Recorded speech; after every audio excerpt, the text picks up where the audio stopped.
Keenan Allen is currently in the middle of having one of the best seasons of his long and storied career, but he's doing it at the age of 31. Keenan Allen with his second TD of the day. He's over 200 yards receiving. Now a career-high single game for Keenan Allen. It's not normal to see a receiver on this side of 30 be utterly dominant from week to week, but then again, Keenan himself is not a normal receiver. His skill set transcends age, and the things that he's always done well are the exact same things that have allowed other great receivers like Terrell Owens, Chris Carter, and of course Jerry Rice to put in work well past the age of 30. That is Keenan Allen that lit this league on fire for the last decade. Today we're going to look at that skill set in depth and examine what exactly it is about Keenan Allen's game that allows him to still be one of the league's best receivers even in year 11. Let's get into it. When it comes to breaking man coverage, Keenan always has two priorities first and foremost. Number one, make every release look the same so the DB doesn't know what's coming. And number two, use those releases to create leverage in tight spaces. One of the better examples of that so far this season was back in week 2 against the Titans, where Allen was matched up in man coverage from the slot. The boundary side safety here is going to be coming down to play a robber look as the ball is snapped, so both of these two inside corners are playing outside leverage in their alignment because they expect that zone help to the inside. And that's totally cool with Keenan, by the way, because he's running a slant here, but his goal with this release is to widen that slot defender even more to create the best possible leverage advantage that he can on this route. In order to do that, he starts this release with a load step with his back foot, and just a side note here, because I know a lot of people wonder why receivers across the league do this when they start their routes. A load step like this one is useful for helping to generate as much power with their front foot as possible when they start the route. This position right here on the release is called a two-way go. If your feet are square and your shoulders and hips are square, you can go any direction here, which is a nightmare for DBs to defend because they have no idea what route is coming. Now, again, just based on that pre-snap outside leverage from the slot corner, we know that the DB's number one goal is to not lose outside here because he's not going to have any safety help deep down the sideline. If he's going to overcommit to stopping anything, it's stopping that. And Keenan took full advantage of that fear by threatening that he would release outside from this two-way go. As a result, the nickel rocked back onto his heels so that he could run vertically with an outside release that just never happened, and from there it was over. Keenan worked back underneath him for a clean break inside and got both a first down and a good chunk of yardage after the catch. Allen is a master of manipulating corners to overplay his vertical ability, only to then get wide open on inside breaking routes for free first downs, but that streak goes both ways.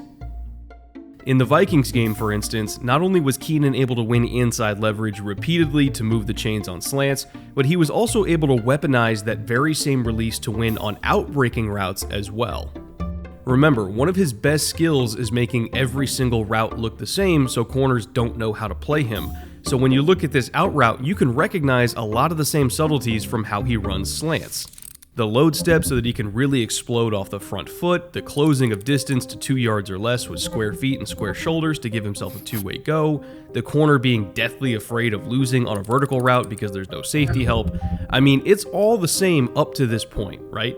But watch how Keenan weaponizes that fear in a totally new way to win yet again.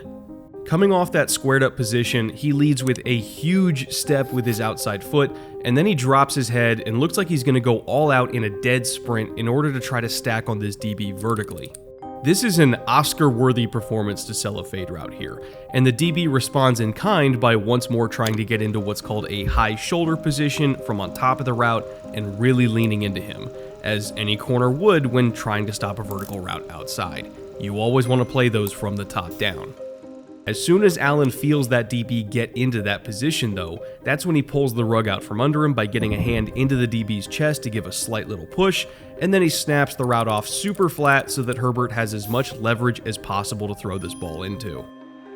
First down Chargers once again. It's the little things like this that truly make Keenan special. The ability to put DBs in a blender by never telegraphing routes, the physicality that he plays with at times to literally grab a young corner by the shoulder and toss him out of the way so he can get to his landmarks on time, the ability to read defenses and just be exactly wherever Justin Herbert needs him to be at all times. Even if Keenan himself doesn't know what route he's supposed to run, he just makes the game look so easy. Also, I'm not kidding about that last part, by the way. There was a play against Minnesota where Allen didn't see a signal from Herbert, and so he was looking around trying to figure out what route he had, and so then he kind of just had to make it up as he went along, and he read the leverage of a linebacker dropping into a hook zone and just improv'd his way into being wide open on a stick route, and Justin found him for yet another crucial first down. I know that all of us media folk like to talk about chemistry and timing between quarterbacks and receivers, but that play is what true chemistry looks like. And trust me, when chemistry and experience meet historically good pure talent, that connection is almost impossible to stop. This is like routes on air right now at this point in time with Herbert and Keenan Allen. They're making it look easy. Hey, great drive! Great drive! I know, it's a long season and there's still a lot of games to go, but even by Keenan's lofty standards, this year kind of feels different. You can tell that he's been playing professional football against other professional football players since a time when, and I'm not even kidding, you can look this up, this is a real stat. When Keenan was drafted, a lot of the DBs covering him at this point were in middle school. That's how long he's been doing this. And he's weaponizing that experience and discipline and, shall I say, wisdom to play at an entirely new level this year. I think it's safe to say that if the Chargers are ever in a tight spot, let's say it's 3rd and long against a really good defense, and they absolutely, unequivocally need a first down right now. 3rd down and 19. 3rd and 17. 4th and 13. Chargers trying to stay alive. We all know where that ball is going. Rivers. Herbert. Rivers under pressure. That pass is caught. And he picks up a first down. Dangerous throw, but he finds Allen and he gets the first down. First down, Chargers, and it's Allen.